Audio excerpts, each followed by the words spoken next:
But in the meantime, So we can start a minute early, huh? We'll call this special session of the Civilian Complaint Review Board in session. Under the Open Meetings Law, we are all here to have a special agenda. This was brought on today by my request to meet with the board. Of course, I'm not going to meet with the board unless it's in an open meeting and a public meeting, so that's what we're conducting today. We have an agenda that our executive director has kindly prepared for us that I think gives me the opportunity to introduce myself and give all of you and the members of the board some ideas that I have going forward for the operation of the Civilian Complaint Review Board. And then we're going to have some introductions from the other board members. Each of them are going to say hello, ostensibly to me, but to everybody. Then there is old business on our agenda, which will be an update on 2 studies which are currently in process. One of them is a bystander study, also known as the video study. The other is the chokehold study, which is underway. And I think, Tracy, you're going to report on the bystander, and I'll report on the chokehold study. thank you. And then there is a new business. Tracy will report on a CCRB app in the making. And then we'll close with questions from the public. And if people from the press want to ask questions, I'll do my best to answer. And others will do their best to answer. I've tried to encourage fellow board members to speak up here because obviously I'm brand new at this. I have less experience than anybody in this room other than the press. And I am open and only too humbled by this responsibility, and I'm open to suggestions, ideas, and thoughts from anyone and anywhere to make this job successful, to make this agency to fulfill its mission more successfully than it has in the past, and more successfully as we go forward. I don't have any pride of authorship or pride of leadership even, other than that this is a job that I've accepted because I thought I might be able to help. And if I can help, I'll be very gratified by that and that alone. So that's the spirit in which I am attempting to take on this responsibility as the mayor has asked me to do. So let me just say a couple of things as an introductory matter to give you a sense of what I've been thinking about over the last few weeks.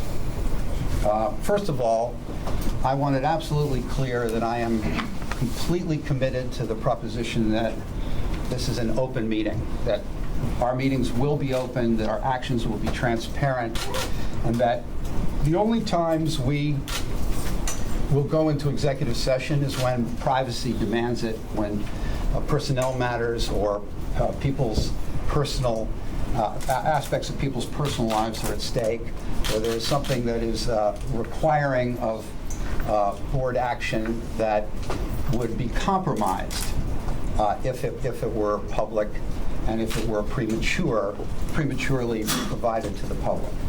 But I see very few matters that are necessary for executive session, and I expect that virtually all of our activities will be transparent and in open meetings. Second of all,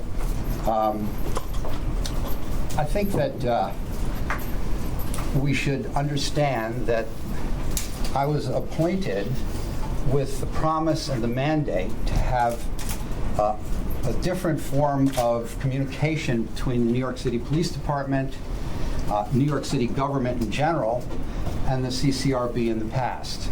We have a mandate for change, and we have a mandate for seamless cooperation from the rest of the government.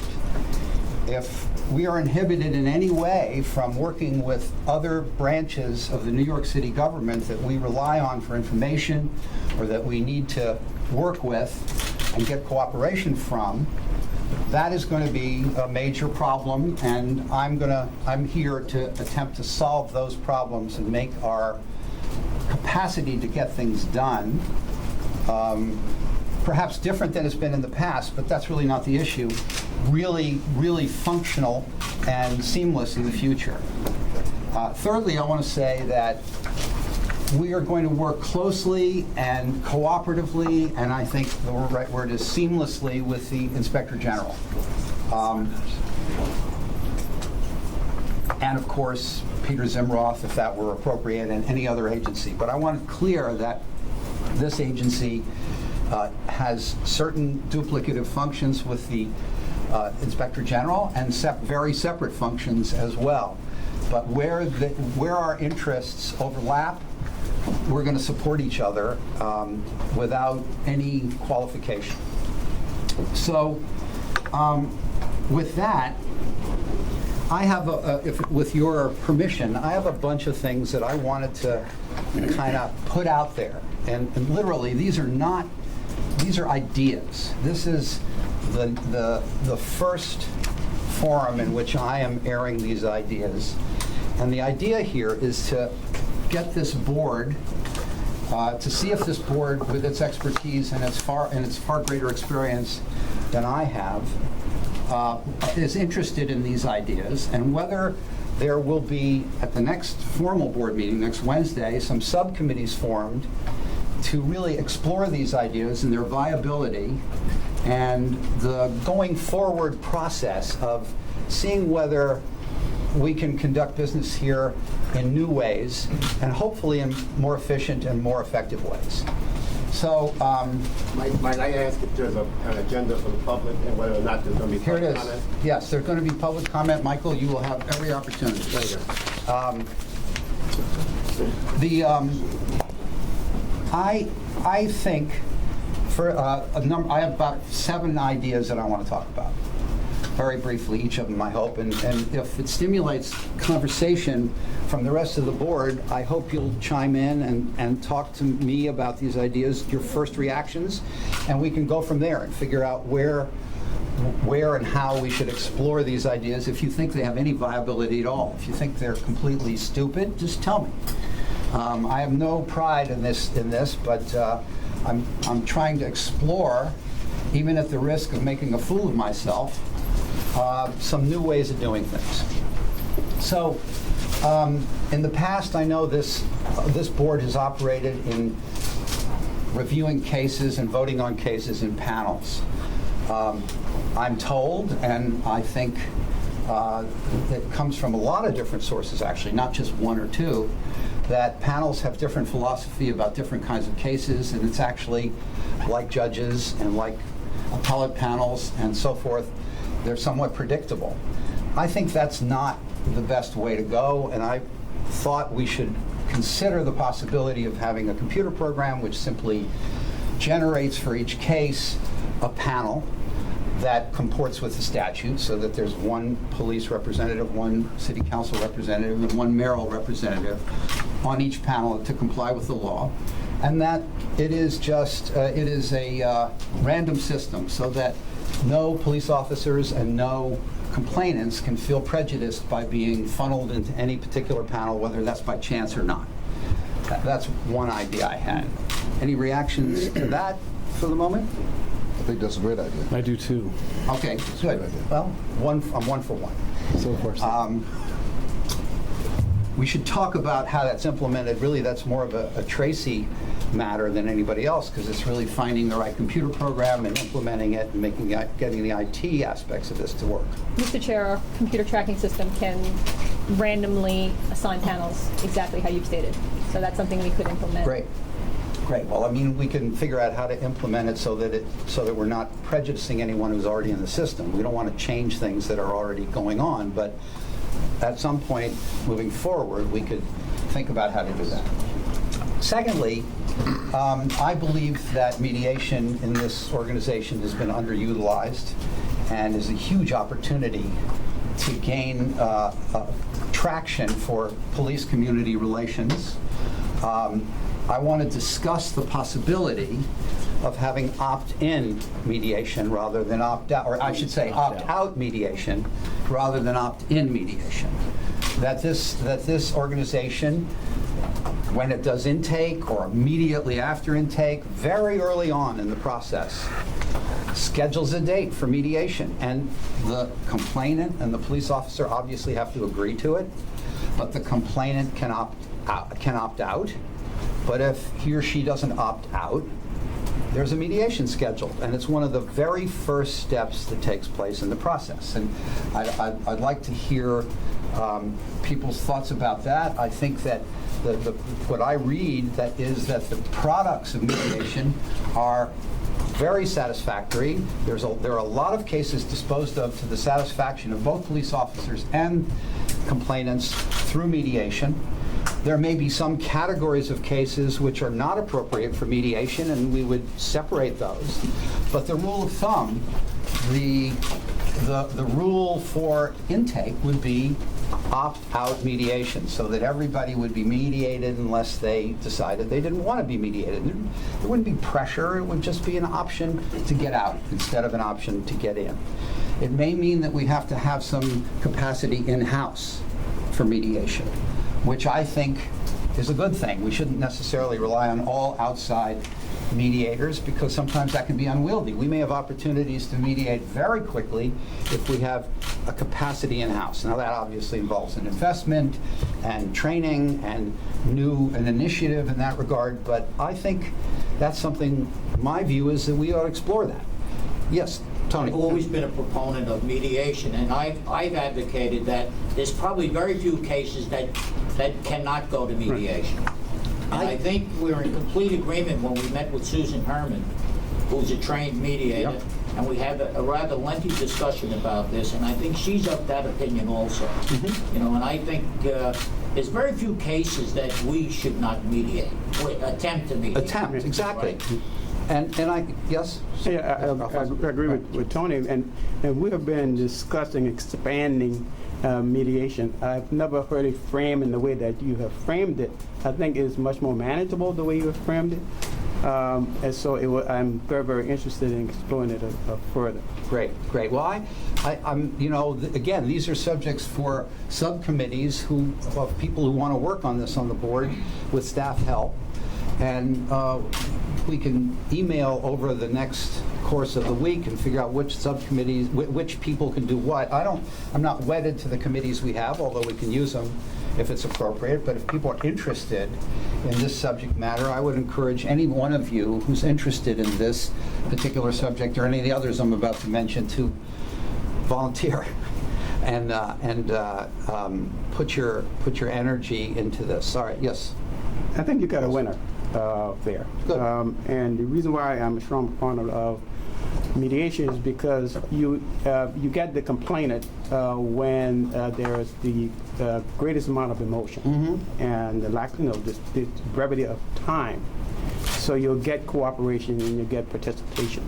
And I think that the record of the police department of producing officers who will not opt out is pretty darn good. Right. I think officers will want to mediate rather than go through the rigmarole of a year of having charges or complaints pending over their head if it can be resolved. Now, there shouldn't be any pressure to resolve it. There shouldn't be any pressure in the first place to mediate if people want to opt out. And there shouldn't be any pressure to resolve it at the mediation. The complainant or the police officer has a right, just like mediation implies, to not agree to resolve the case. So I don't see any downside to it other than resources, and it seems like resources are well spent there if we can show that people are actually getting results and resolving cases. You know, the union representing the various organizations in the police department, early on, they were reluctant, very reluctant to do this. They thought, this thing is kind of like a setup and it's all one-sided. In my view, we need the cooperation of the police department because we have to run the names by them, just in the event that there's nothing pending, that they have some serious charges pending against that particular officer. That's one issue. And I think we can deal with that and kind of streamline that and get that on a fast track to get that done. And I would also agree that In my time here, we have spoken to every police union. We have met with police unions. We have met with the attorneys, we've met with the leadership, and we've convinced all of them, maybe with the exception of one, and it's rather a small unit when you think in terms of all the police unions, that mediation is the way to go. If we can get that, and if we can get the police commissioner to advertise it for us, we hit a home run. We'll get both of those things. I haven't heard any argument against it yet, and I obviously want to hear if there are any arguments against doing it. And so that should be something that, if there's some rationale for not doing it, I'd like to hear it. Obviously, the criteria for mediation is complete confidentiality. No evidence can emerge from any mediation, either way. And so it strikes me that I don't understand the arguments against it, but maybe there are some that I haven't thought about. Mr. Chair, there is a precedent for it. There are other CCRBs That do opt out. Good. mediation. Well, we can look at that, too. Chair. Yes. I also think that in our meeting with Susan Herman, she brought out the possibility of us exploring re-engineering the name. So instead of being mediation, being dialogue. That's interesting. You know, to make, I think we should explore all that in this committee that looks at this possibility. The third thing is a big one. It's a tough one to chew, and there's a lot to it. And that is, and it's very tricky, and you have to, this gets into the world of algorithms, right? I think we, with the limited resources that this agency has, and the overarching desire for both police, those police officers accused, and the complainants to get things resolved as quickly as possible, because it's the only way justice really works. The delay results in truncated cases and all the kinds of problems and the cynicism that the community has about these processes, these governmental processes. I think we have to consider, and I really just put this out there for your consideration, a kind of prioritization in the focus and energy in responding to complaints. In other words, as I understand it now, complaints come in and they're assigned to teams and they are handled in due course, essentially on a first-come, first-served basis. Obviously, some go faster than others and there are all kinds of different ways that they proceed, but there's no real evaluation at the outset of the seriousness of the complaint, the evidence that would clarify quickly what the result should be one way or the other. Could be video, could be witnesses, could be definitive evidence, which it seems to me is a criteria for resolving a complaint quickly when it's not as ambiguous as some of the others, where it fits into a pattern of the kind of patterns that we are seeing, and I'll talk about that in a second, where we are fixing on various patterns or problems in commands and precincts and particular officers. If it fits into one of those categories where we see indicia of credibility on the part of the complainant or of the police officer, or we see indicia of lack of credibility by virtue of background or pedigree or other prior events on the part of the officer or the complainant. There should be some kind of matrix, and by no means have I figured it out, that where these variables are looked at, and at a very early stage, maybe even at intake, through some kind of very simple point system on an intake form, put cases that come into categories very quickly. And those categories can be reviewed by supervisors. Their categories can be reviewed by the investigators at the first instance. But at least there will be some attempt to, and with constant adjustment, I'm not suggesting this is static, that with constant adjustment to figure out which cases can be disposed of quickly and fairly, go to the board, get voted on quickly and fairly by virtue of the clarity of the case, the importance of the case, and the particular participants in the case. I mean, I'm just putting out the ideas that I've had. But it does seem to me that there is an opportunity here to be much more effective with our results coming much quicker. And so I would like to think about that. Any thoughts among board members about that? I think that, Mr. Chairman, Yeah. we have the truncated cases as the major number, Half as of- percentage-wise. And I think those, if somehow we can lower those, like you propose to make a quick work on it, and I think that will really solve major issue that we read cases, they are maximum truncated cases, 60-70%. Right. And I think that we have to really, as a board, we have to work on that. And I'd like your idea that that should be quickly resolved. Certainly the ones that are really of high priority for one reason or another, and we can have input about what the reason should be for high priority and figure out what the protocol is for levels of priority. That would focus on those cases not being truncated. It may be that some other cases might last longer, or there may be more truncated cases in the lower categories, and that would be a shame. But we only have so much person power and resources. And it seems to me in this day and age where police community relations are such an important aspect of what's going on in the city, we should focus on those things which will make the most impact and genuinely enhance the belief that people can come here to get justice, whether they're complainants or whether they're police officers. Any other thoughts on that idea floated? All right. I also think that an idea I had, which was echoed by the letter I got from the New York Civil Liberties Union, which I think was an excellent letter, the idea of proposing what they called COPSTAT, and I think it's kind of an interesting idea, goes along with what I just said.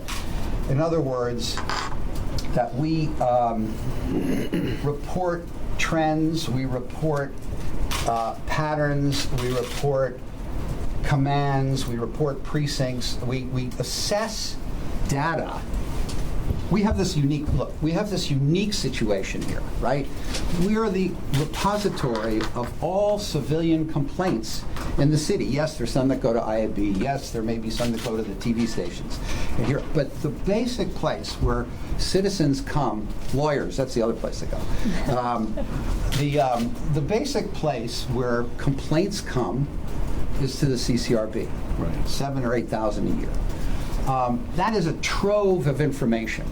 It's not only a huge task to deal with those complaints, but it's actually a trove of information that tells us what's going on with police community relations in the city.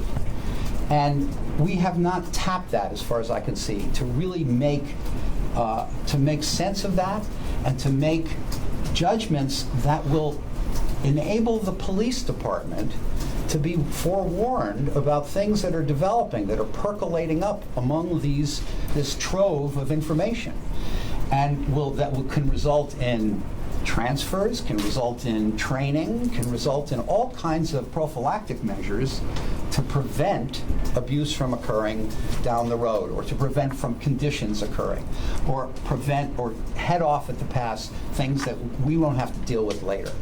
And so I'm very interested in seeing whether this may be too ambitious, but I'd like to start out ambitious. And I'd like to start out with some idea about how we would develop a matrix on intake or shortly after intake, so that cases are assigned a level of intensity for the reaction that varies depending on the nature of the case and the evaluation of where it fits in the scheme of warning the police department about conditions going forward. Thoughts? I think, Mr. Chairman, Yep. part of the training, police training should be, we have board members from all the boroughs. And I think when there's new graduates come to the precinct or they come to the borough, we can volunteer and go and talk to them before they are distributed into they are assigned into the police precinct. The board member can go and talk to them about what we read as board members and what we see, what's going wrong there, so we can talk to them and tell them that these are the things we read as board member of the CCRB. Maybe that will be part of the training to help them to see that they can do their job better as a new police officer going into the field. So that'll be something that I think that any board member will be willing to volunteer that. Well, and the information that the board member would bring to the precinct in one of those sessions could be generated out of this COPSTAT, the system. It duplicates to some degree with the prioritization stuff, but it actually makes sense because it's more about external use of the information to the department and to the public and wherever it's appropriate, rather than the internal allocation of resources. But there are two sides, it seems to me, of a similar coin. Yes, David. I think what's exciting about what you're talking about for all the challenges it presents is this. All of your other ideas are excellent, and they're really focused on dealing with the onslaught of cases that we get, the tremendous number of cases that this unit, this bureau, deals with year in and year out, I think very effectively. But it's a tremendous tidal wave that just keeps coming back. When you start talking about sitting down with the police and saying, look, these are the statistics we have, they may be of use to you in identifying particular conditions, precincts, particular officers, emerging trends, areas for increased training, the end result is that we may end up having less complaints one day. Well, It's ambitious, The goal is to but put ourselves out of business, right? wouldn't that be great? Yeah. If I nothing mean- else, let's go part-time. Right. You know? All right. But seriously, I totally agree, I Dave. think that's the goal. Yeah, and I mean, I think this two-sided coin, this prioritization, and with the right kind of emphasis on which cases should be focused, and the COPSTAT go together, and they make a lot of sense. And it's a big project. It's a lot to chew, but it seems like we don't really have much choice in this environment when we are, as you say, being deluged with an onslaught. And that onslaught is hard for us, but it actually presents an opportunity to filter out what's important and try and prevent things going forward. But so much of this, I think, could be handled with good computers. I mean, if a computer's monitoring this data and you see a sudden sharp uptick in a particular precinct, or a sudden uptick or an emerging trend, it flashes, an alert. We look at it. We bring it to the attention of the NYPD. And you know, there are people out there that can do this brilliantly, who know how to do these regression analyses so that things pop out as the data comes in. Because trends are what regression analysis looks at. Similarly, I think we ought to have an internal ComStat at CCRB, which is a weekly or bi-weekly or whatever meeting in the staff. It's really run by the executive director primarily. And it's done now, I think. It's done. I think Tracy does this in some form or another, but I think we should try and figure out the ways that we can quantify the various functions of the agency when we figure out what its priorities are, and then really make sense and have red flags when it's not fulfilling its function in any particular area. So it's very much like what the police department does. They do it real time with crime. We can do it close to real time with complaints. And I think that any agency these days that deals with the public, where there are 7,000 individual units coming in every year that have to be carefully assessed and analyzed, you need something like this because there's so many processes going on at once. Things can fall by the wayside. Things cannot be handled as efficiently and effectively as they should be, and you need the flags to pop up.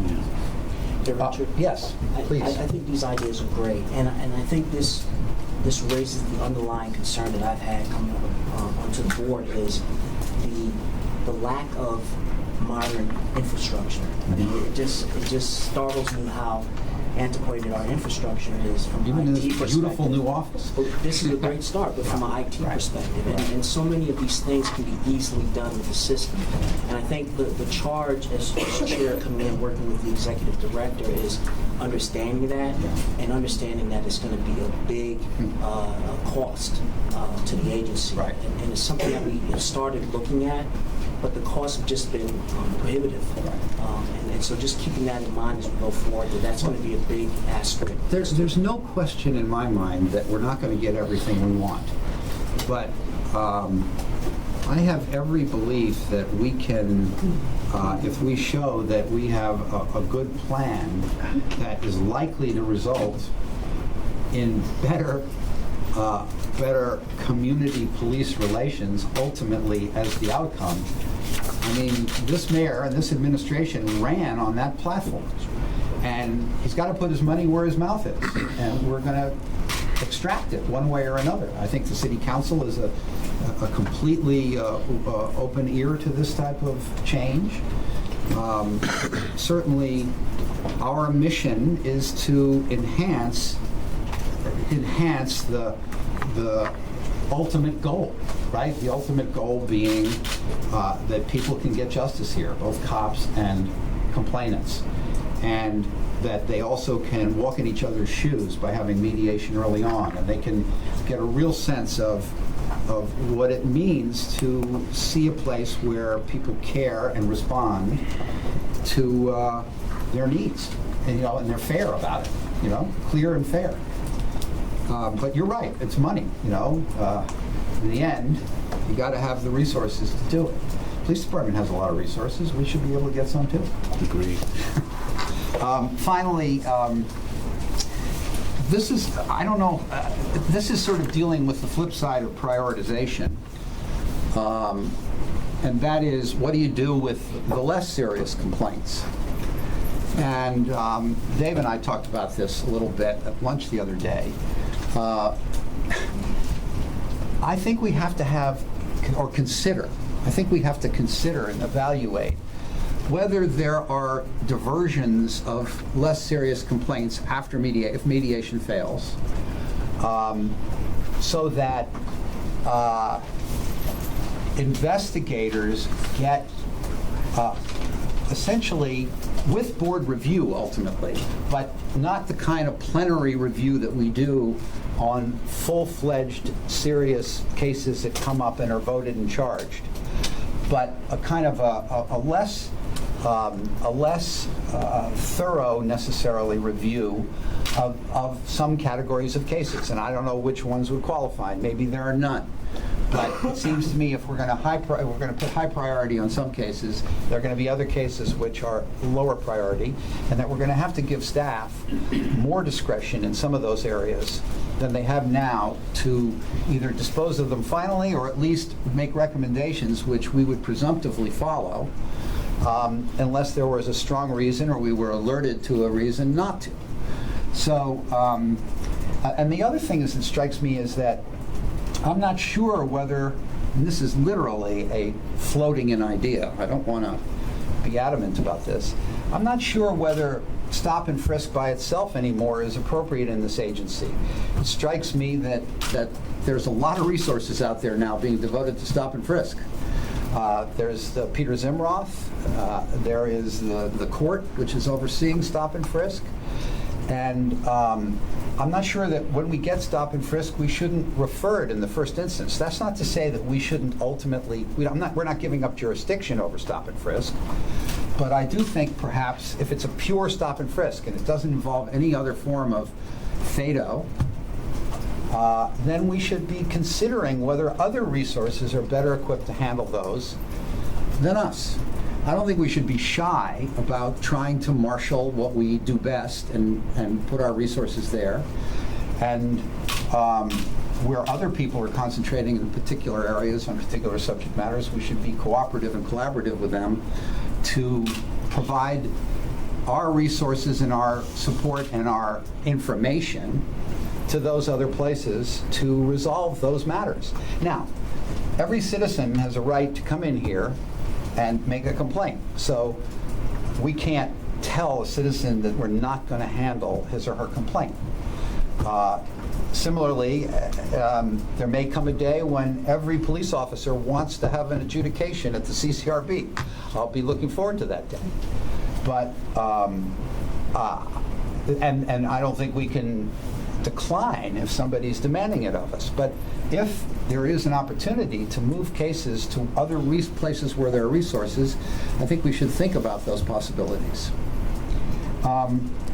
So those are my immediate ideas about change, the ideas about change for the future.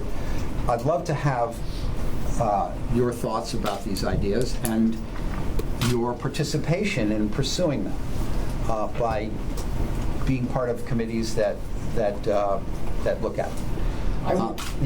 I Tony. would kind of disagree with the last proposal, the stop and frisk and search proposal. Because if we're going to share trends with the police department, I think that comes up as a very important trend if our IT people have the computer set up properly. And we get through these studies, this information is kicked back. And in particular, two, three precincts in the city where we're seeing a lot of cases generated on that kind of thing. Right. I mean, then it requires collaboration, let's say with the PD, you know, or the IG, or the Zimrod, you know, to sit down and take a further look at this. I don't think we should give up that part. I think it's a very important piece. In light of the 700,000 stop and frisk that occurred back in 2012, I don't think we should give it up. Well, I'm 5 for 6. Excuse me? I'm 5 for 6. Well, I mean, that's my personal opinion. I don't think we should. This just makes the other 5 ideas look better. I don't necessarily disagree with you, Tony, because it does seem to me it goes against the grain in some way to do what I said, but I'm just trying to figure out how we function effectively with the resources we have, and along with what Alfonso said. Yeah, and another thing, like I've been harping on truncated cases for all the time I've been on the board, and that's a long time. And we seem to be going the wrong way with truncated cases. The percentage keeps going up. When I first came on this board, we had much less than 50% of cases were being truncated. Right. But now we've had months upwards of 70% of cases being truncated. And we put the review panel in place to try to do some of the things to kind of triage the cases that come in immediately, see if we can kind of divert some of them to the more important stuff. But I look at those triage cases, and I look at, like this last one, we had 35 cases. Very few cases that we get are one allegation. They're all multiple allegation cases. Right. I must tell you, in the several hundred cases that I've looked at since we put this into effect, 90%, and I'm guessing at this, and probably upwards of probably more than 90%, there's at least one allegation of force in those cases, you know. So I mean, that's a very important consideration. I always said, you know, if we don't And these are handle the truncated cases. Truncated. Yeah. If we don't handle them right, they're going to come back to bite us. Right. You know, that's the one thing that can really bite us. Well, truncated cases are obviously a major concern, and the increasing percentage is obviously very, very troubling.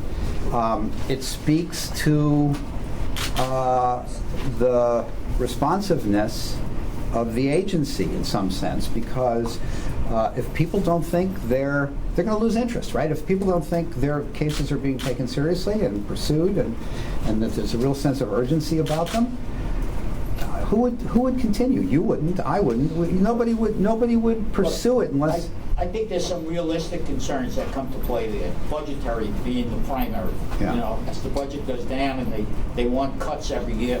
I guess this is probably the first or second year where we got increases, but we've had cuts all along, as every other agency has had. And when that happens, you know, and I'm thinking the investigators, their caseloads go way up. Right. You know, and everybody is pressed to get the work out. So I don't know if there are shortcuts taken or what. But well, that's why I think this prioritization idea is so important, because if we're going to have to live with a high level of truncated cases, which we might, let's not truncate the ones that really matter. Let's figure out what we think really matters and focus on those and get those out the door quickly. And if we're going to be forced to neglect certain cases, they should be based on a priority that we think is appropriate.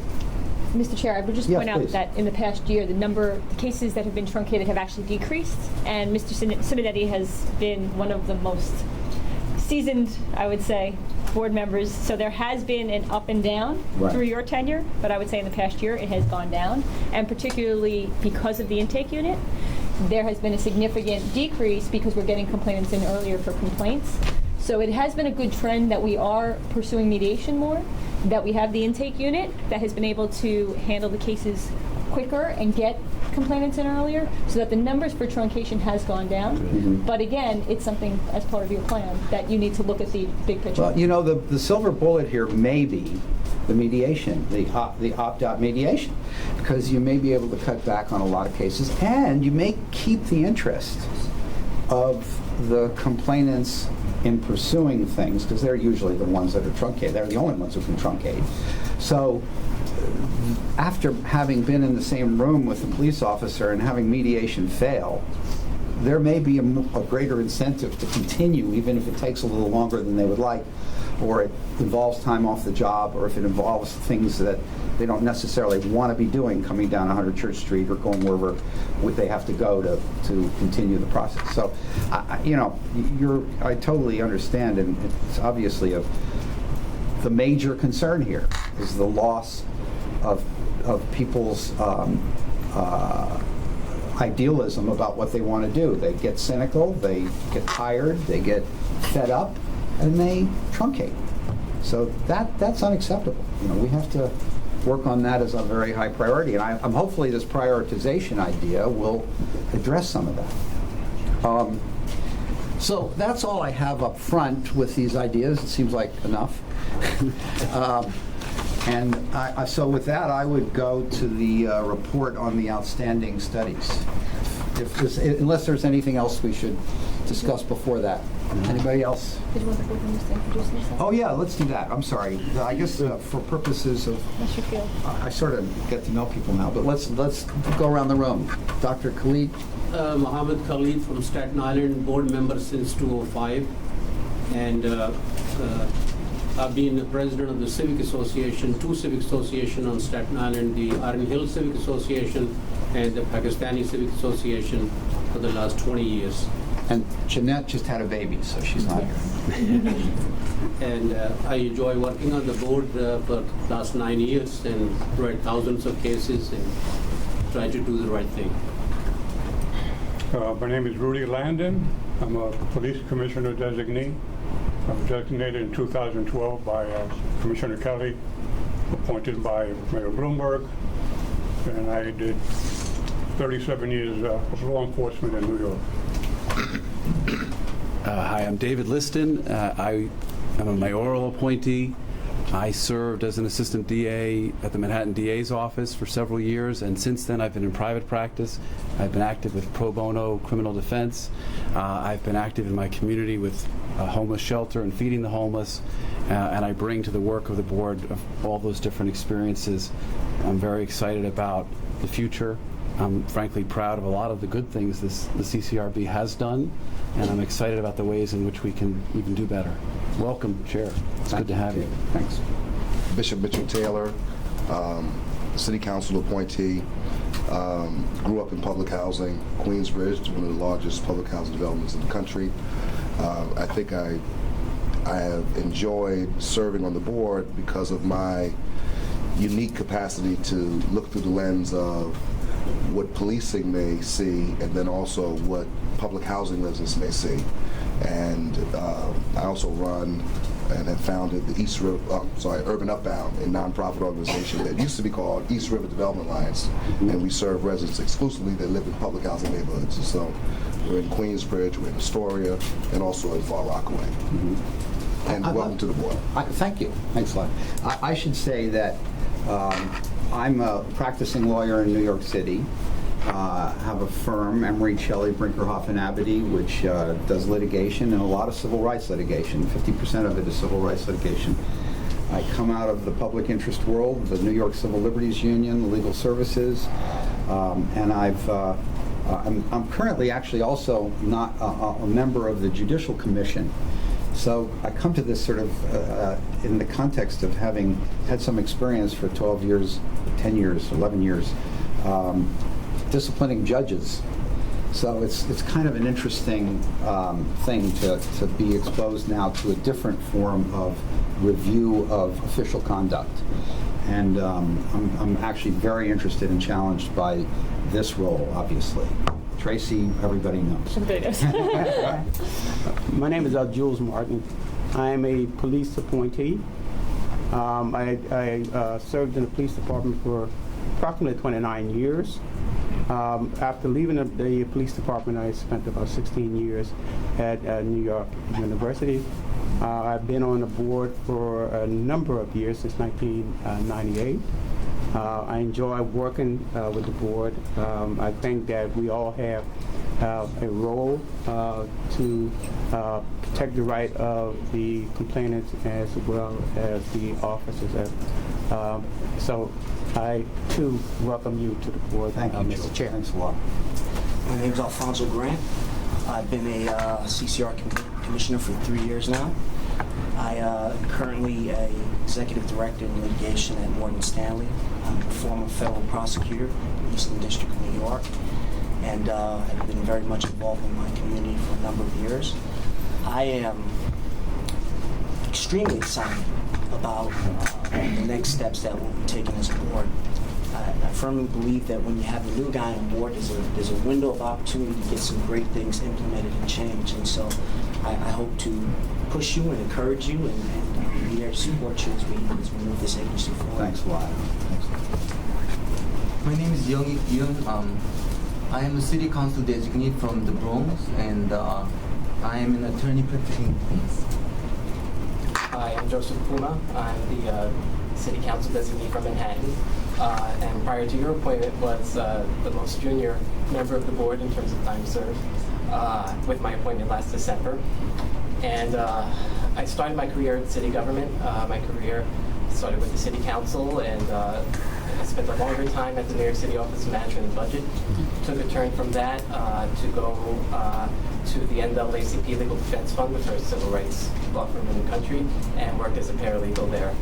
Prior to starting a master's program, which I'm currently enrolled in at Union Theological Seminary, where I'm working towards an MA degree, which I hope to complete next year, and have been very active in my community with my Lower East Side community, working on public housing issues. I'm the only member of the board that currently lives in public housing, and thought it was an important time to join the board when I did.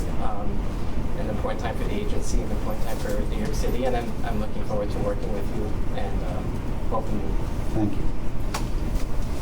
Hi, I'm Tisano Simonetti. I've been on the board for 17 years. I retired from the police department as the first deputy police commissioner, having spent almost 43 years in the police department. And after I left the department, I went to work for Ronald Perlman. I spent 15 years with Ronald as vice president. And while I was doing that, I was also still very active on the board. You know, when Mike Myers walked in, it just reminded me of an article I read about some of the civil liberties people saying that there wasn't enough diversity on the board that was set up to talk about the case, the Staten Island case. And Mike and I served on a board called the Mayor's Police Community Relations Task Force, along with a whole host of people from all backgrounds in the city. And if we're going to be dealing with other city agencies and City Hall, I think maybe we should bring that back to them, that maybe we should be trying to set something up like that. That was a great board, by the way. A lot of recommendations came out of that board. There were minority members came out with another list of recommendations. We had the consensus from most of the board. So they were opinions, majority opinion and minority opinions that came out of that board. It was a great board. And Mike, it's good to see you again. Can I speak now? So, can we let's talk about the reports.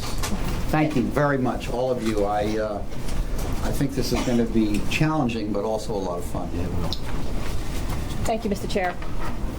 The board has directed the agency to begin earlier in the summer a study of video bystander allegations. And in particular, there were cases where bystanders were observing incidences of police activity with the community, audio or videotaping it, and this resulted in a negative interaction with the police. So we began this study, and we are in the process of reviewing it as we reported back in the July meeting.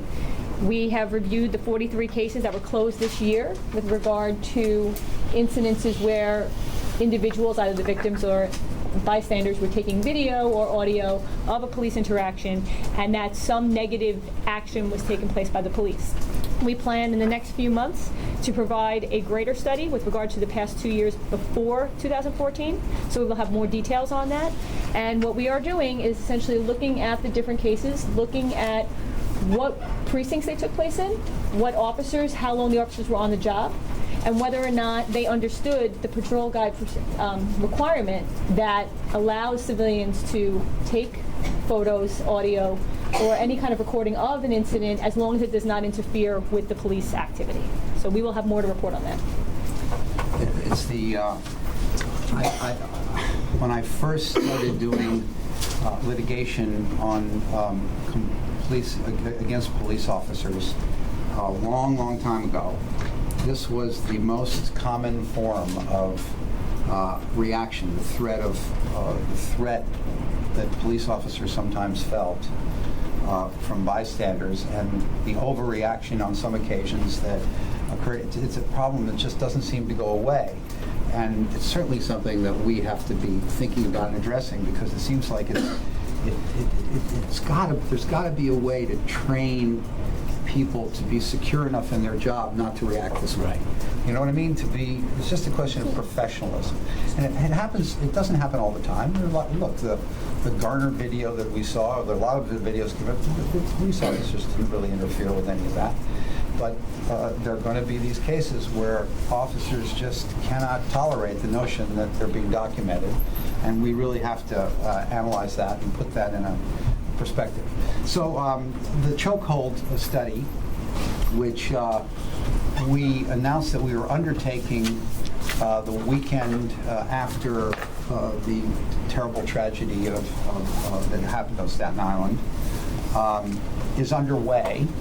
And it's very intensely being pursued.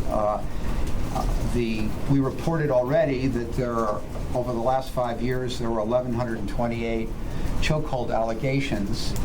520 of those were truncated for one reason or another. Well, not truncated, that's not quite true. They were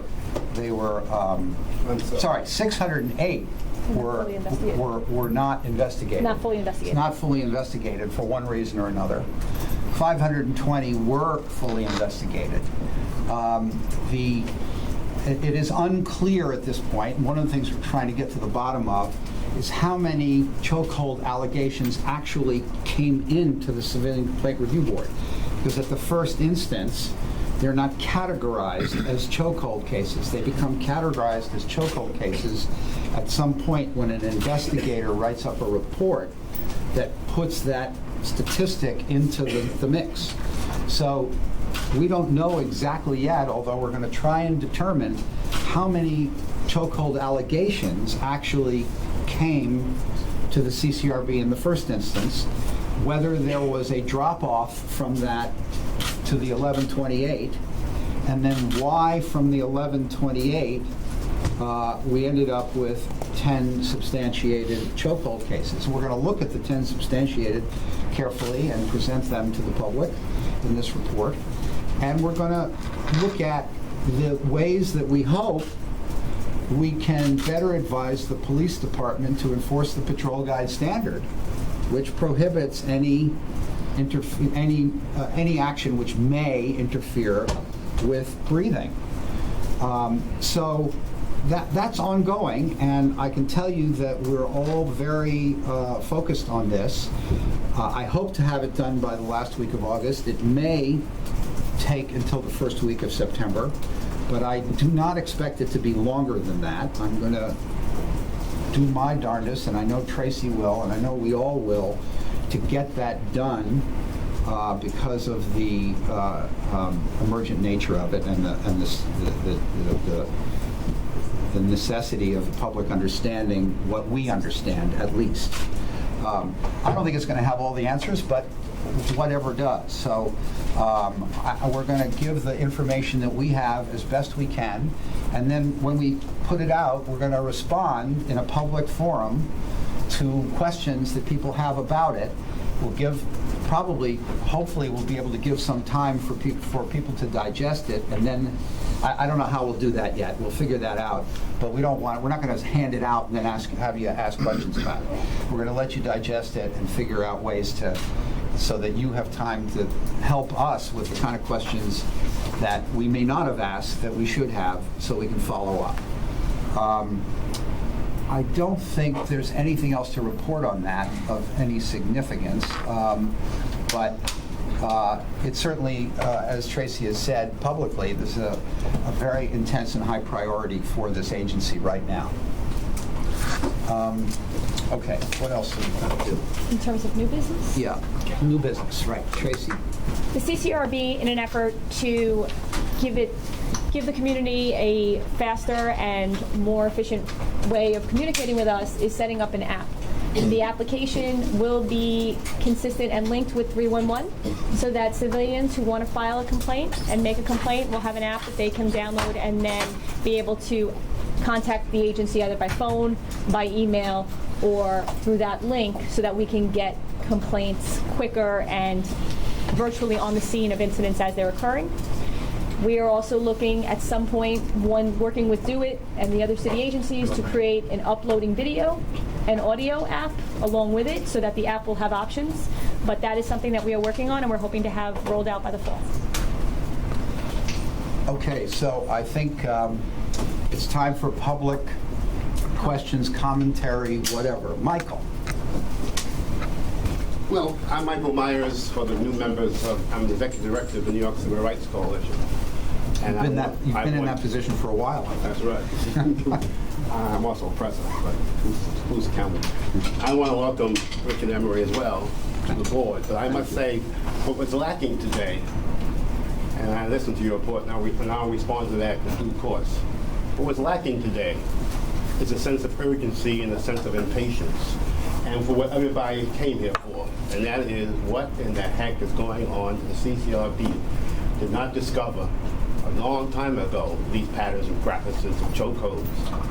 And what are we going to do about it by virtue of transparency and bringing about change? Every change of administration, and I've been here to this body for 20 years almost, longer as Tino's been here. We, the New York Civil Rights Coalition, New York Civil Liberties Union, helped create this board. Every time there's a new member, every time there's a new executive director, and there's been plenty of them, and every time there's a new chair, we come, not to look at you and talk with you and answer you, but with hope. Hope. Expecting you to do something about the enormous numbers of complaints from people who come to this agency, and to do something about the people who do not come to this agency because they're frustrated. And they're disgusted because they don't think that CCRB has been functioning. So there I agree with you. CCRB has not been functioning at the maximum. It's not a question of resources. It's not a question of money. Giuliani did that. Giuliani put money in, he put investigators in, he did all that stuff because of the task force that Tino talked about. There's a lack of will and a lack of courage because you've got to now talk back to the mayor. You've got to talk back to your appointers. You've got to tell them what is going on in the city with respect to the police department. We need change. Not just change in the CCRB. We have to have a change of attitude in terms of the police department. And you've got to call out the police commissioner. I can't believe it. We already have a study about chokeholds that Richard Emery talked about in the New York Times. Richard Emery told us that there are over 1,000 chokehold complaints. Now, I don't know where that number came from. I assume he talked to the executive director. But of the over 1,000, at that time in the New York Times, there were 9 that were substantiated. And what did the police commissioner, with whom discipline is lodged, what did he do about chokeholds? Instructions. according to the CCRB, the mildest possible discipline in the books. One police officer got 10 days loss of vacation. Oh, gee. And you want the public to have confidence in this agency and the public to have confidence in the police commissioner, Ray Kelly, or for that matter, William Bratton? I don't think so. So you've got to criticize the police commissioner. You've got to call him out. You've got to criticize the mayor. And that means people have to show independence. Every time I read a report from the CCRB, we're an independent agency, we're an independent agency, we're an independent agency. But you're a mayoral agency. You're not independent. Every time I read something or hear something from CSO, we confer with the police department. We consult with the police department. We send out members for training and firearms, at the firearms academy and all that training. You're not independent. So I ask you, I urge you, each and every one of you, because you're all new virtually. I know your partner, by the way. You're all new. Give us some hope. Show us some courage. Show us what you can do different from your predecessors, because everybody came here with good intentions. Everybody came here full of integrity and purpose, meaning, and everybody had ideas. Everybody had processes. Everybody wanted to do things differently. And the same thing happened over and over again. Complacency. And watching out for each other's backs so that the public can, oh, come on, stop with the complaints. So I thought we were going to make some progress because the city council, a new city council, a new mayor, a mayor who ran on the platform, you're right, Richard, of stop, question, and frisk. And now we get stop, choke, and possibly kill. We get broken windows policing instead of the other policing. And the mayor who ran on the platform of stopping the racial dynamic, he doesn't see the racial dynamic in terms of broken windows. He's going to back it. And what does CCRB say? Nothing. CCRB has not challenged the mayor. The city council members, all of you who are assembled here today, have not challenged the mayor in terms of broken windows now, replacing stop, question, and frisk, although they have the same racial dimension. Michael, let me cut you off and say something. All right? May I? I think you said a lot. I'm trying to respond to what you said. I understand, and I think. May I finish? I'm not going to finish. I'm not going to be very much longer. Okay, go ahead. Part of the rules that I remember helped to create here is that the public had an opportunity to comment. Well, this is my opportunity as a member of the public to comment.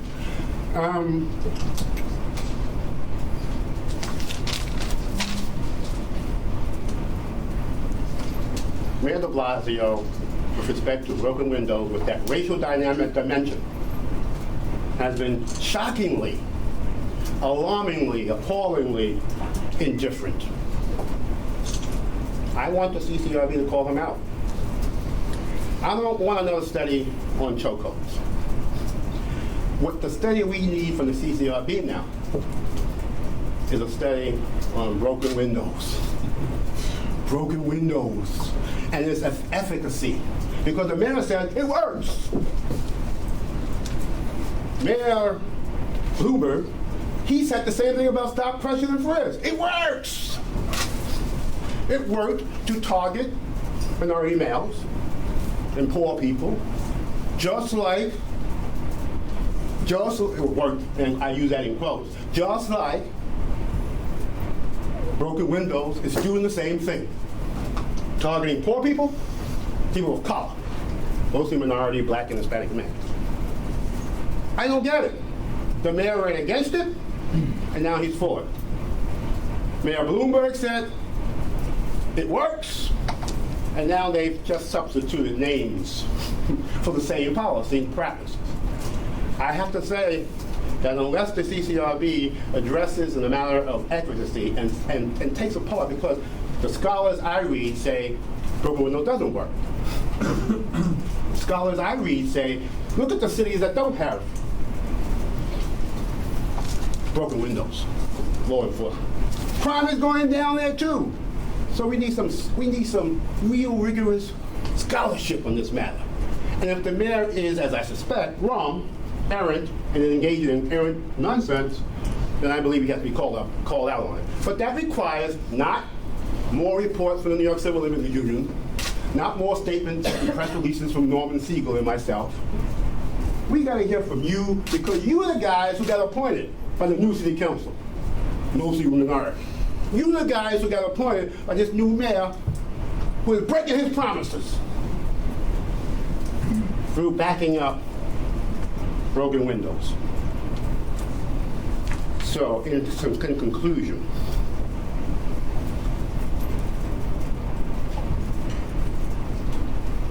it seems to me that we have got to do something about a policy that is manifestly anti-black, anti-Hispanic, anti-poor. We got to do it, just like we did something about stop, question, and frisk. What about broken windows? Chokeholds is a consequence of broken windows. You're going after people for minor offenses and criminalizing them. You know that, Richard. You know that, ladies and gentlemen. You know that. But you're not going to say it. You got to document it. You got to report it. And I don't want to hear any more about prioritizing cases and complaints here, because you've already excluded so many people who want to complain, but who do not feel this is the place to come to. So can you imagine if this place was effective? You wouldn't go out of business, Richard. If this place was effective, more people would come with hope, seeking transparency and effectiveness, and getting the police commissioner to do his damn job, which is to punish police officers who break the rules. Get rid of them when they do a chokehold. Don't give them 10 days vacation. Don't give them instructions. So Bratton, you're on notice. But Kelly was on notice, and he survived for how many years? But because you guys have been playing around with the powers that be. You're having lunch with each other, talking with each other, coming here and acting like things are different when things are not different. Proposing new proposals. This is your first meeting, my God! Hear from the public before you talk to each other about what to do and what not to do. Hear from the public! The public record is clear. You got videos. Norman and I used to come here every month for years. You got videos and transcripts. Listen to the record. Don't just listen to yourself and talk to yourself. So I salute you, Tino, because you're a survivor. You've been here for a long time. And you have a memory. You have institutional memory. You know about Mayor Giuliani's task force on police community relations. Mayor de Blasio doesn't know about it. You're right. People of all different races and colors and backgrounds and faiths came together out of a call to do something about Abner Lavima. It was an urgent call. And Mayor Giuliani tossed the reports, both reports, majority report, which we helped influence, and the minority report. We made a minority report because we didn't think the majority made findings. You gotta make findings. And now Mayor Progressive de Blasio convenes a roundtable summit at City Hall and invites only black people. And then as he invites only black people to the meeting to talk about Eric Gardner, he said, it's not about race. Or what about the people of goodwill who are white? What about the people of goodwill who are Hispanics and Asians and gays? What about those people who are victims of police abuse? Don't they have a say? Don't they have any experience? Anything to bring to the table? Not according to our progressive Mayor de Blasio. So I don't want to hear labels. I really don't. I am sick of this polarization. I'm sick of this. The last thing the city needs is ethnic polarization. But Mayor de Blasio is playing that game, trying to diffuse the tempers and lower the tempers, trying to kowtow to Al Sharpton. Isn't that Al Sharpton's issue? This is your issue. This is your business. And I haven't heard. I didn't know about the chokeholds, the 1,000 more plus chokeholds, until Eric Gardner's death. And we should have known. The CCRB executive director and the staff and the board should have sounded the alarm. You should have brought us here before now. And my fear is, and my concern is, and See how I ask you again. You know the history. When those cameras go away, then the urgency goes away. When the cameras go away, the impatience goes away. And we go back to business as usual. I urge all you new members of WASTE not to do that. I urge all you new members to face what we in the public feel is an escalating problem of police misconduct, not because we feel dissed or that police officers are being discourteous to us. Yes, many are. Not because some of them are using excessive force, as they are. We feel a sense of anguish because too many years have passed and the problem goes on and on, albeit with different words and different labels and different mayors. So that's your challenge. I hope I have to come here next year with the same criticism that CCRB has been what we now and a long time ago decided was the case. It's been lackadaisical, it's been inefficient, it's been inept. Every chair had good intentions. Every chair was a person of good faith and integrity. If something happens when they have a conversation with the police commissioner, if something happens when they're appointed by the mayor whose buddy they are, talk back to the mayor, get the police commissioner to take your recommendations seriously, and if the police commissioner will not act and discipline his police officers, then you want to resign. That's the clearest and the most vocal statement you can make. Resign and protest. Don't sit here and cover up for this progressive, in quotes, government. I want to respond briefly to Michael. I know it's out of the ordinary, but I do think that your points warrant a response, and I take them to heart, and that's why I'm responding, not because for any other reason. As I heard it, I only heard it secondhand, the PBA, the Detectives Association, sergeants had a big press conference today where they were almost as vituperative as you about all the people who were trashing the police and the police function. The fact of the matter is, you talk about you don't want polarization, but what you are advocating more than any other single thing is polarization. I reject out of hand your approach to solving this problem. Your approach to solving this problem is completely bankrupt. All it does is generate polarization and distance between the community and the police. Your community, the community, whatever you want to call it, the community of people in this city who are the victims of crime are, for the most part, the poor and the racial minorities and the other minorities in this city.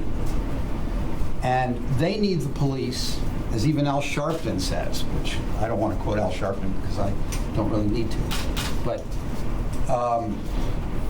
those communities, more than any others, law-abiding, working, God-fearing people who live their lives and want their children to go to school in peace and grow up with safety, need police officers. The only way that's going to happen is if they draw closer together. And this agency's function, as I see it, with the opportunity of a new mayor who cares deeply about this, and a new commissioner who cares deeply about this and has demonstrated that in LA, this agency's mission is to make that possible by enhancing an opportunity for both people who have complaints and cops to get justice. And there's nothing that's wrong with that. And there is no reason, unless there's one point you make that has some merit. All the rest of them have very little. And the one point you make that has some merit is that if we recommend discipline of officers and the police department doesn't respond, then we have a problem, and then I agree with you that we have to do something about it. But I fully expect, and I have the commitment, I believe, that when we decide cases and we recommend discipline, that will be respected and that will be implemented. In the event that's not, you will have my resignation. But let me tell you that that is the sine qua non of our actions here, because in those instances, by the same token, when people come in here and make false allegations against police officers, and maybe they're put up to it by various interest groups or by people, they also should have to suffer the consequences, but they never will, because we don't want to discourage complaints. We will never discourage complaints by doing anything of that nature. But false accusations against police officers also have a very degrading effect on our system. And the effect is polarization. And this agency exists as a method of oversight of government, which, as we all know, engages in excesses on a regular basis. Whenever government has power, there are excesses. And the fact of the matter is that this agency is an oversight to redress excesses of government when it occurs. But if it doesn't do so fairly and efficiently and decently, then the polarization will get worse. And you're an advocate of polarization. I'm not. It's as simple as that. Somebody else want to talk? Can community speak?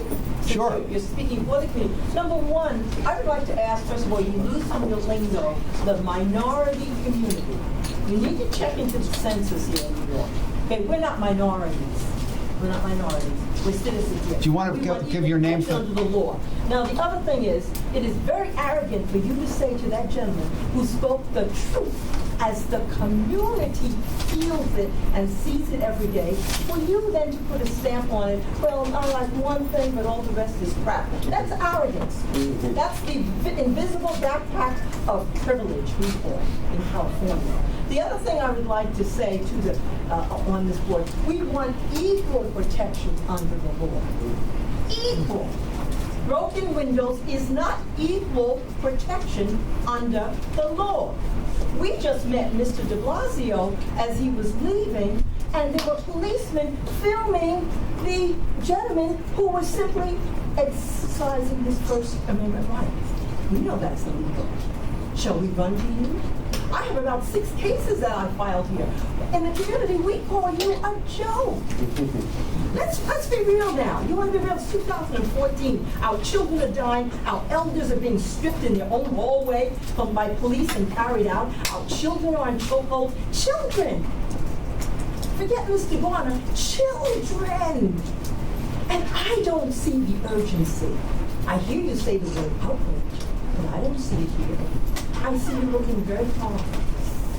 Our communities do not believe or trust you. And let me tell you, very few of us are going to come all the way down here to file a false complaint. We don't have that kind of problems. Now, either you take this serious and you understand, I also would be very distrustful of anybody that's been held over from help.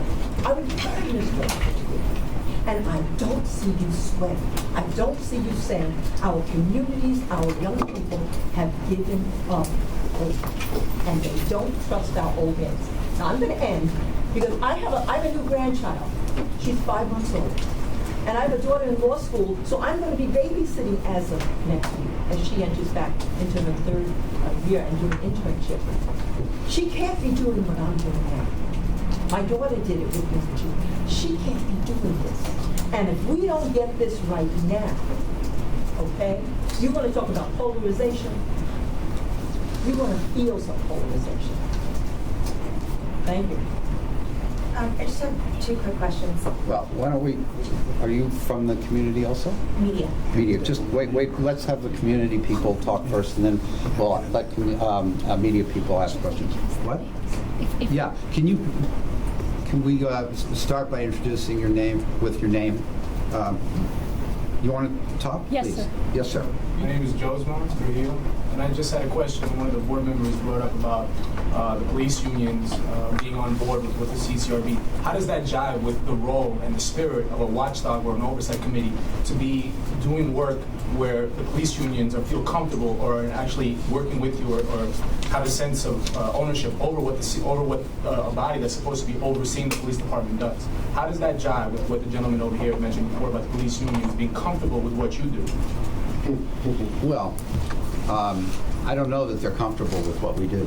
The last I heard, they're not comfortable at all with what we do. My understanding from secondhand information is that the police unions are very upset with the CCRB. And the fact is that the only way that we're going to gain the trust of everybody involved is if we do our jobs well.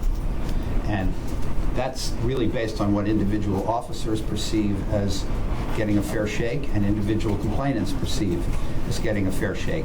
From that, one can hope that there will be a sense of goodwill and a sense of belief and trust in what we do. We have a long way to go to make that happen, obviously. So that's the task. That's the mission here, is to do justice and also to anticipate problems and try and get knowledge to the public and to the police department about patterns of behavior which could present problems and are presenting problems. Chris, you wanted to say something? Mr. Chair, I just want to pass. Sorry, gentleman in the back. Right. I'm going to pass to Sir the public session speaking sheet, so that anyone who wants to speak today, if you could put your name and your agency or community that you're from, we'd greatly appreciate it. Thank you. I want to make a quick response to one thing that you said, as it pertains to Sir. what Mr. Meyer said. My name is Hampton Mugler. And if I recall, you basically said that Mr. Myers is advocating for polarization, but my thing is, how is saying that broken windows need to be done away with polarization? How is basically the crux of this policy says that if someone jumps the turnstile, if you don't arrest them and charge them for that, they're going to bomb a building 10 years down the line. I don't know how you come to this conclusion and logic, and I say this especially because I'm willing to bet a lot of money. A lot of you guys right now have probably done something along the lines of what could be considered below-level crime. I'm pretty sure you probably still do it now. You just wouldn't admit it. So you're basically telling me if we use this, then who's to say you guys shouldn't be in jail?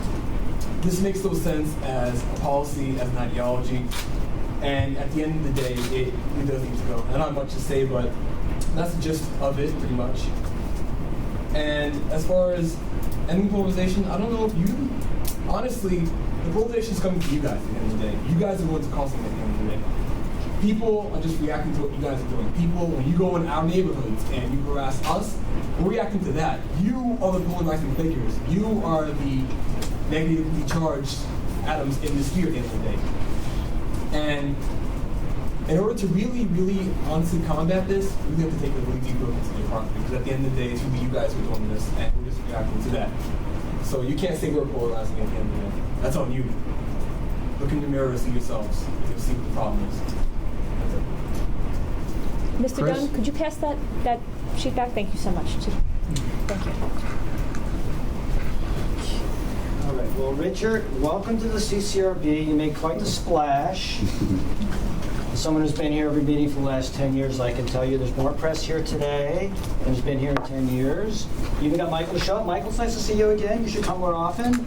Not that Richard's going to extend any invitation. He's not. He's always invited. Michael's always invited. But I do want to say one of the most important things about the CCRB is encouraging public engagement. And the fact that we have the press here paying attention to what you're saying is important. I do want to offer one word of caution. This is a public meeting, not a press conference. To have this meeting on one day's notice to the public is wrong. We have a public meeting scheduled for next week. I am concerned that many members of the public who would come to this first meeting with you did not come because they did not know about it, since this was just put on the website yesterday. That's a good point. So I want to highlight the importance of thinking about public engagement. In terms of the issues you're raising, you and I are fellow travelers of sorts. You and I know each other for a long time. We have a lot of similar views on this. we have some fundamental disagreements on some things you were talking about. And I want to start with this issue of polarization and what I see of kind of a paring down or changing of the mission of the agency. I understand that one of the byproducts of effective oversight is better police-community relations. Okay, but I don't think it is the goal of the CCRB to create harmony with police officers. It is the goal of the CCRB to investigate complaints of misconduct, to pursue discipline when that is appropriate, and to make policy recommendations about patterns and practices that will avoid misconduct in the future. Okay? It is not, in my view, the role of the CCRB to make police officers feel better about the community or the community to feel better about police officers. It may be a byproduct of what you do. It's not the goal. And I know, and everyone knows, you have a close working relationship with the police commissioner, and that can be good, and it should be good, but I think it is a mistake if your view is taking the agency forward where you're here to make everyone feel better. That is not what's supposed to be happening in my view.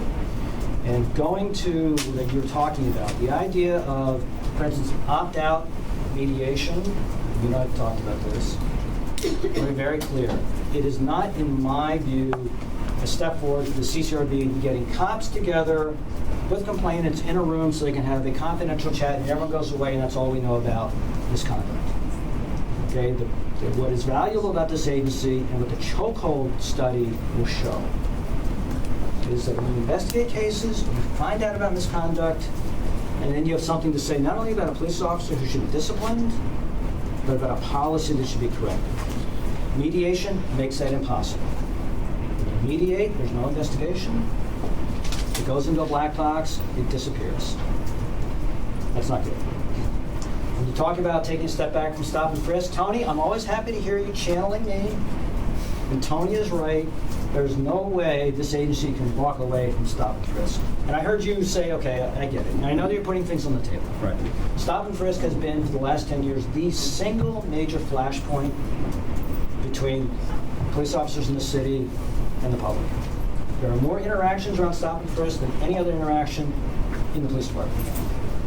And we'll see what your feelings are about this. I am just telling you, when you, as the incoming chair of the CCRB, say something like, we should get out of the business of stop and frisk, that is sending the wrong signal. As I said, I floated it. I didn't. That's okay. That's what you do at public meetings. You know, you say something in public, and everybody hears it, and everybody sees it. I believe in being able to not be bound by everything that's said in public. Yes. It's a work in progress. It is a work in progress. My only point is, I worry a little bit about the instinct that might have driven that suggestion. And I heard you saying you want to get more efficient, and I get that. And I heard you saying that there may be prioritization of complaints, so you're focusing on more important things, and I understand that, particularly from the perspective of running an agency.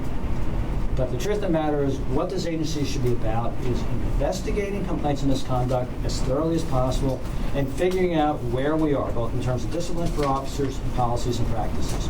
And the more you limit investigative practices and the more you do mediation, the less possible that is going to be. And frankly, I will tell you, when people hear the possibility that my complaint may go to the back of a line because it's deemed to be less important than another complaint, that is going to be very destructive. The solution is to get all the complaints dealt with more quickly.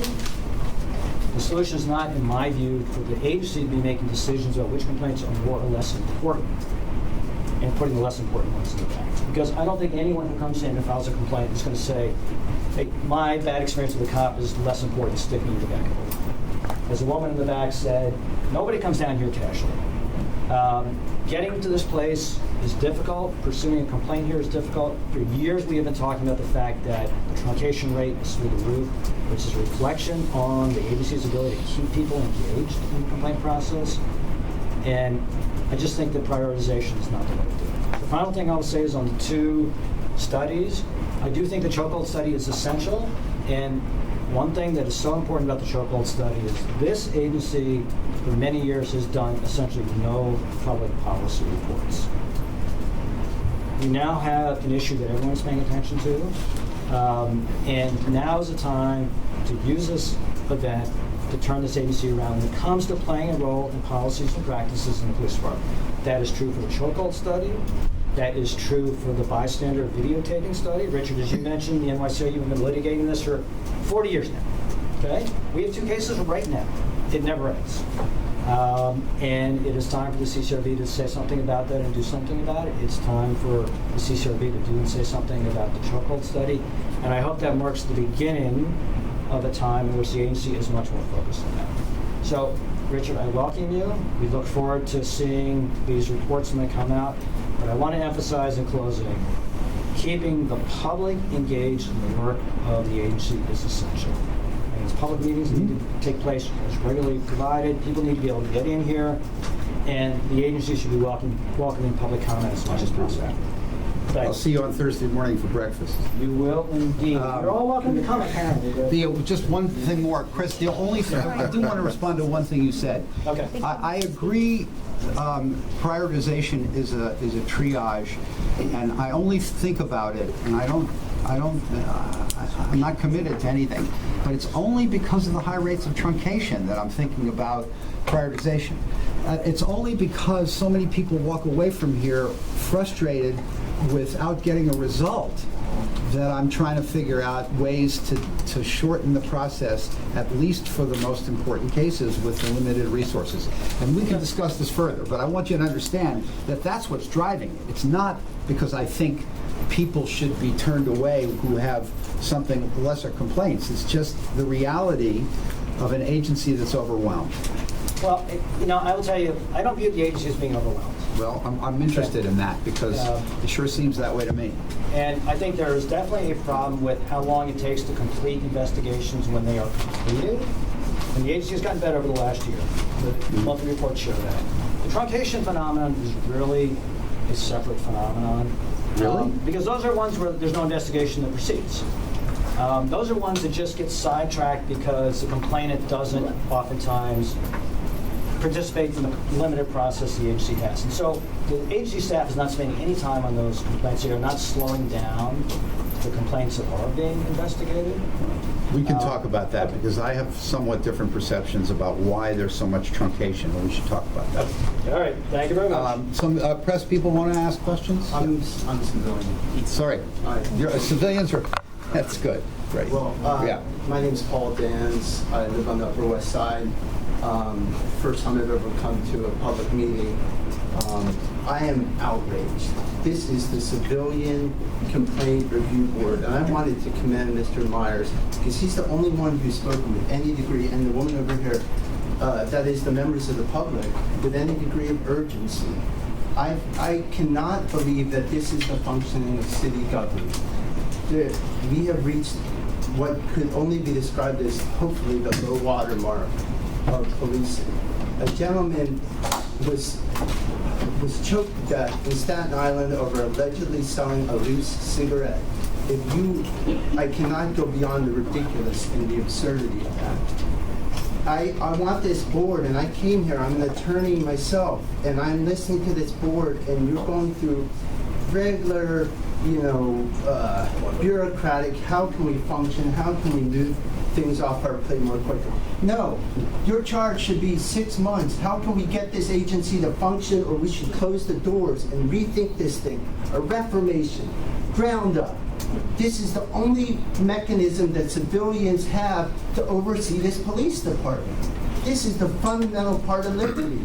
You people are you're representatives of us. There's 7 million people out there working today.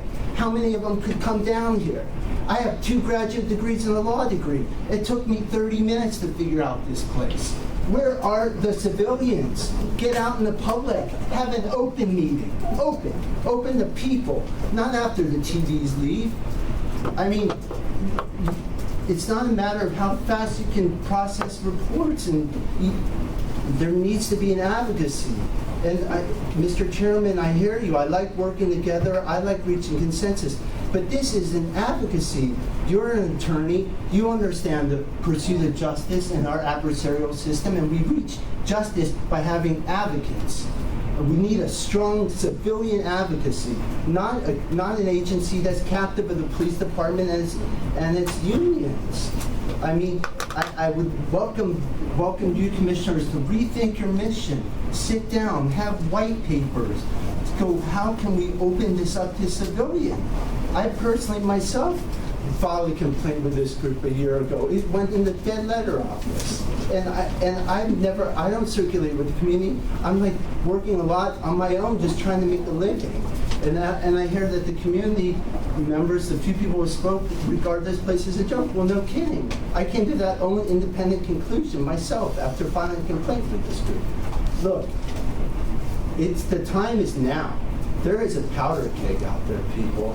You can sit here in this air-conditioned conference room in the relief of summer heat and make clear, like, we're just going to process and do intake a little bit more quickly, and maybe we'll get some civil servants to dispose of things that we don't even have to pass upon. No, that's an abdication of your job. I'm sorry.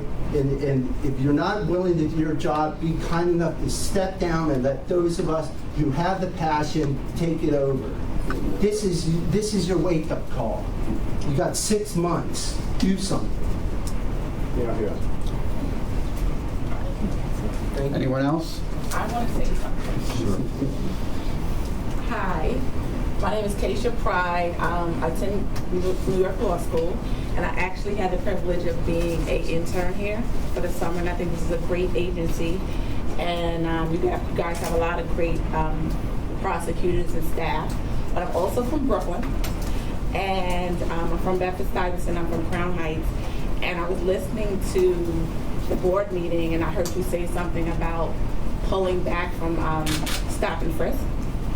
And I think a lot of communities would be totally against that because I think the police officers definitely need to be accountable for their actions. Mm-hmm. And the stop and frisk is really, they have to, report it and stuff.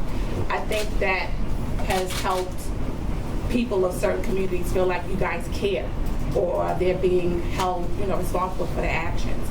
And it's really hard to see, and that has never happened to me at all. Police, I don't exist to them.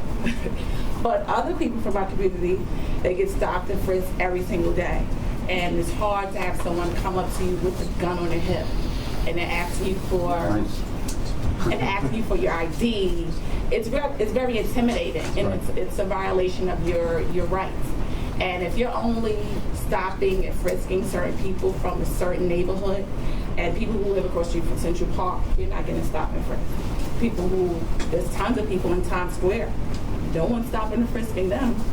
So if you're only doing it in a certain neighborhood, then it becomes discrimination. So these people are taxpayers, and they're paying the police department's pay.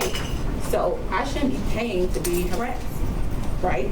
So I just think that you guys are doing a great job, and I think you could do more if you guys maybe, you could do a board meeting maybe, or a meeting or something in those communities and really meet those people. Mm-hmm. So you can really see and speak to people who have experienced it. Because reading something on paper is different than actually meeting people who have their rights violated. Mm-hmm. And maybe y'all can, just work together, just make the people feel more, have more belief in you guys.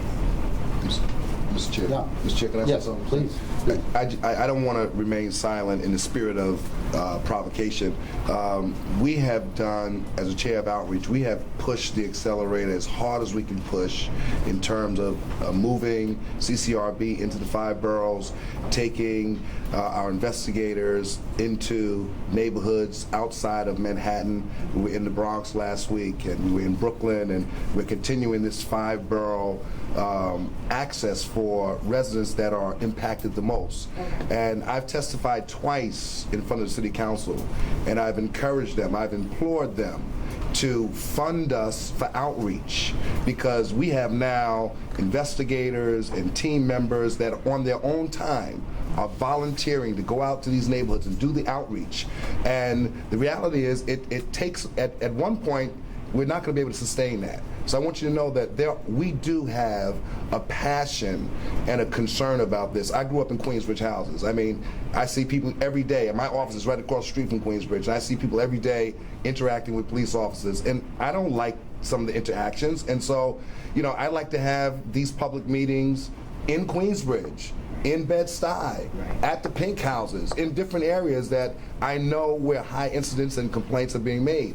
But it takes more resources, and I implore the powers that be, and I'm confident that our chair is going to advocate for these resources that we need to be most effective. And I just wanted you to know that. I mean, you know, I heard everyone's, you know, kind of accusations that, you know, we need more passion and more thrust. I'm from projects, okay? And we've been trying our hardest to push the issue on outreach. If the community doesn't know and don't have access to us, how could they use this tool as a resource? You guys can get a YouTube page or Facebook or Instagram and promote it. And then they can call and they'll know about when you guys are certain places, because I've never seen you guys. But I do know you guys do a lot of outreach, and they do go to certain things, but I've just never seen them in my neighborhood. And I'm from Brooklyn, Crown Heights. And We're going to see more. Okay, that's great. That's what we need. Yes. Mr. Chairman, I want to point out that in the past we have done meetings in every borough, probably 2-3 times, and public was invited to see what the CCRB does. And hopefully our chair for the outreach, Bishop, will extend these programs more and more, and I'm sure the public will benefit from that. But we have done in every borough in the past 3-4 years, twice meetings in 5 boroughs. Well, I think we'll probably do a lot more of that, I would think. I think it makes a lot of sense to have people see CCRB board meetings and be able to bring their thoughts to us directly.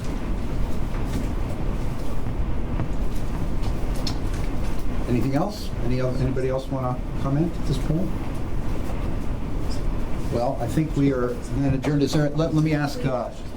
Since the public forum is over, can I ask my yes, of question? course. Okay, so of those, you're reviewing all of the complaints of chokeholds in the last 5 years. Yes.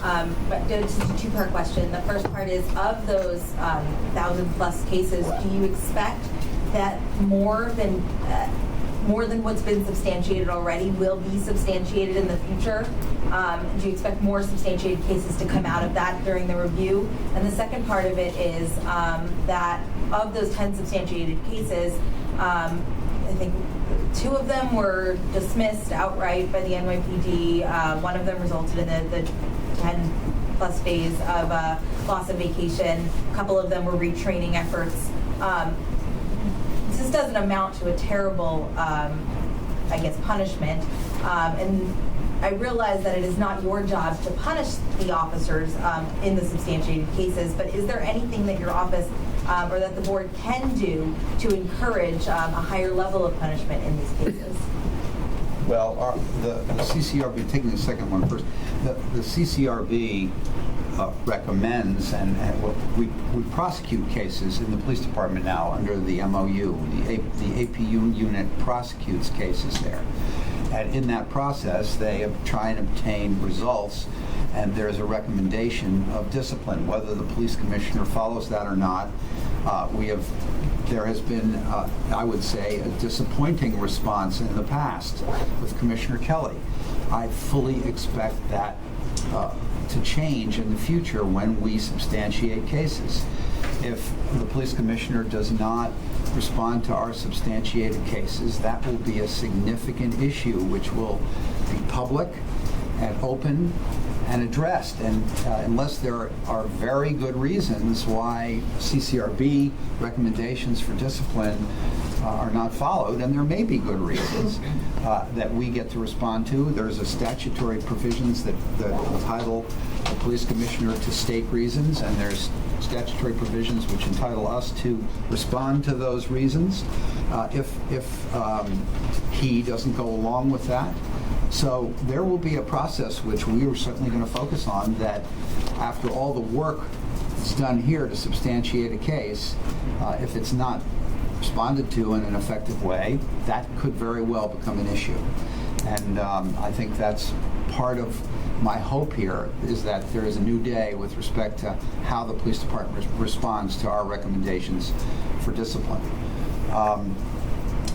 With respect to the cases that have been substantiated, the chokehold study, I think, is to determine how these cases actually, how many there were, what the nature of them was, and why they proceeded along the path in this agency. 1,128 documented. There may have been more at the outset, as I was saying before, how they resulted in 10 substantiated cases. There may be explanations for that we will come out of the study, which might be very enlightening. In fact, what's interesting to me is that if there were cases and there was a pattern, which obviously 1,128 cases might cause you to think there may have been a pattern of some sort, at least of complaints, if that weren't substantiated, but at least of complaints, why that information didn't percolate to a place where it was focused on by the police department itself. All of that is in play here, and all of that we will attempt to give answers to.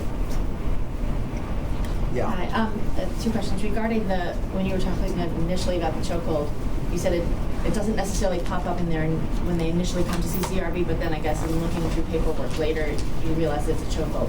Has I guess the intake process been changed since then? So there's like a box to check out, and then like they'll all be in the last noticed? 2 weeks, it hasn't. Okay, But I think that's one of the measures that may well come out of the chokehold study, that at an earlier stage of the process than the one that has existed for the past 5 years, chokeholds will be identified as a category of excessive force, of allegations of excessive force. And then also, are you, even at this point now that the study is being done, are you getting new complaints, and would those be added to the study, or is there a cutoff date and the study is only from a certain date to a certain date? We're looking at certainly the first half of this year. I don't think realistically we're trying to get it done, so I don't want to continue those numbers. We can update the numbers at any given moment, but there is a cutoff date, clearly. I think it's June 30th. That's correct. We're looking at all closed cases before June 30th, 2014. Mr. Chairman? Yes. If I could respond to the young lady, the first request about going over the discipline, going over the police department. We make very specific recommendations on what should happen when we substantiate a complaint. We make very specific recommendations. Charges, most serious. Command discipline, second. And on rare occasion, instructions. If something looks like there's a deficiency in the training that's going on, we may issue instructions with a recommendation. And by the way, patterns would show that. We've done studies on strip searches where it was very clear that the officers were very confused on when they could do strip searches. We had female police officers. By the way, when we search females, we always bring in a female officer to do the search. We had female officers who were brought off patrol, told by the desk officer to search this prisoner, and they were doing full-blown strip searches. And their response to the investigators when they came in here was, well, I did it all the time. So clearly that becomes a very important training issue. I mean, somebody missed out, and there's something wrong there. Having said that, we have these 3 levels of specific discipline that we send over. You must understand, the city charter, the police commissioner has the final authority on discipline in the police department. No matter what we say, he can overrule us. By the way, the memorandum of understanding where we now prosecute cases in the police department trial, and that's a Court of Appeals decision that came up years ago. PBA ran into court when we had the first memorandum of understanding back in 2001. The first memorandum of understanding. PBA ran into court, got an injunction, went up to the Court of Appeals. The Court of Appeals said, okay, you can try cases, but you must try them in a police trial. We used to try cases in 40 Rector Street at Oath. That's where most of the cases were tried. And we don't have that luxury anymore. We have to go over to the police department. So in some respects, we have to get in with their schedule. By the way, they do a lot of their own prosecutions over there, but other than civilian complaints, for corruption complaints, other patrol violations, things like that. So we're just a part of that. So I guess, we have to be accommodated over there. But the police commission is the final arbiter. Having said that, there's a provision in the memorandum of understanding, the carve-out provision, where the police commissioner is permitted to take cases from us. And I don't know if that was the spirit of the memorandum of understanding. I thought it was that we were going to prosecute most cases and do all the things that the deputy commissioner was doing in terms of the advocate's office, that they were doing, that we'd have the same right as them to negotiate pleas, that we can go in and present the cases. But that has not been the case. And I can tell you, if they keep taking cases from this cutout, they're going to take a lot of our cases. They're going to take a vast majority of the docket that we now sit on. I mean, that's what looks like is happening. So, do you have numbers on that? I don't have numbers on it, but I know there are probably numbers available. I mean, I don't know if we have I'm sure we have an excellent research department here that can do that, and we rely on them to do it. But that has been a problem time immemorial. By the way, I must tell you, everybody talked about chokeholds and that the no discipline cases dismissed. I must tell you, one of my last official acts in the police department, I'm the guy that fired Frank Lavodi. I don't know if anybody's familiar with the Baez case up in the Bronx. Lavodi was a Sunday afternoon. The football hit the radio car. Lavodi got out of the radio car, apparently a hothead, got into an altercation with Baez, one of the Baez brothers, got him in a chokehold and killed him. All right? He was indicted by the Bronx DA's office, went to Bronx Supreme Court, judge-only trial. He was exonerated. In my position in the police department, if you wanted to retire, those papers had to come through my office. I get papers from Lavodi. He's trying to vest out with 17 years in the police department, which means, by the way, you must give us 30 days notice. See, there's a lot that goes on here that the public is not aware of. You have to give us 30 days notice so we can look to see if there's anything pending against you, and we must take action within those 30 days. You cannot stop the clock under any condition. You can't stop the clock. If you don't do anything within the 30 days, he's gone, he gets his pension, and he's out.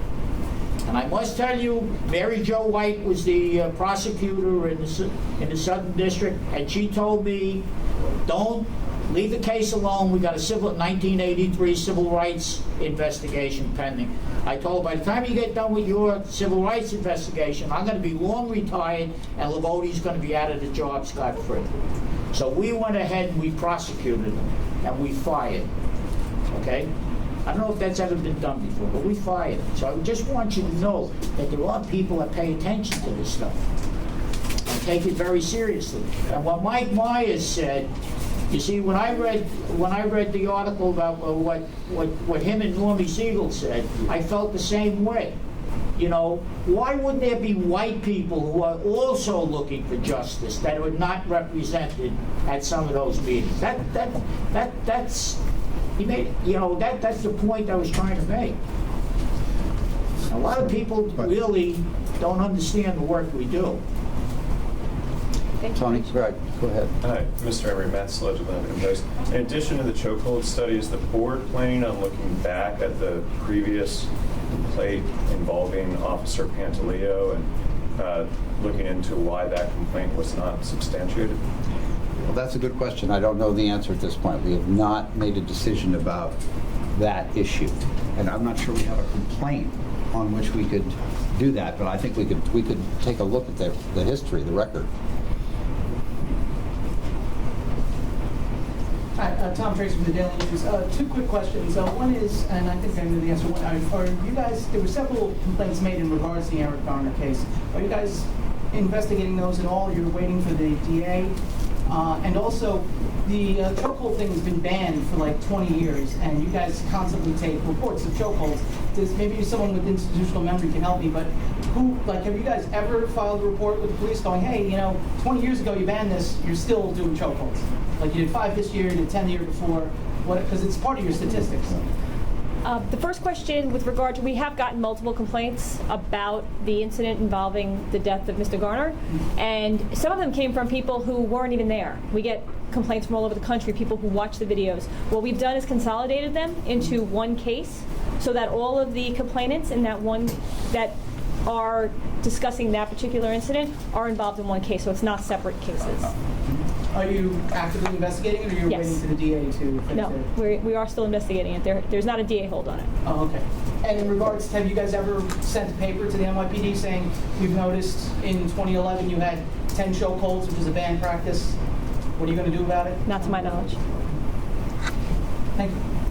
That'll all be documented in the report. Great.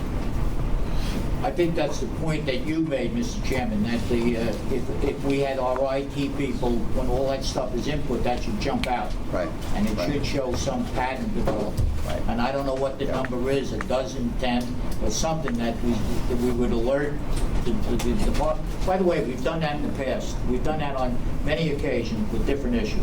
Strip search was certainly one of them, the Republican National Convention, with all the complaints that came out of there, with the park in the 9th Precinct, Compton Square Park, we dealt with all those, and we sent over a whole list of recommendations, most of which they implemented. Anything further? Do we have any need for an executive session today? Not that I'm aware of. Unless anybody wants to, we can convene an executive session if we need to, but I don't see any reason for it unless anybody else does. I think we can wait till the next. Sure. All right, so next Wednesday, we have a regularly scheduled public meeting. And with that, I believe we're adjourned. Thank you very much for coming. Michael, take it easy.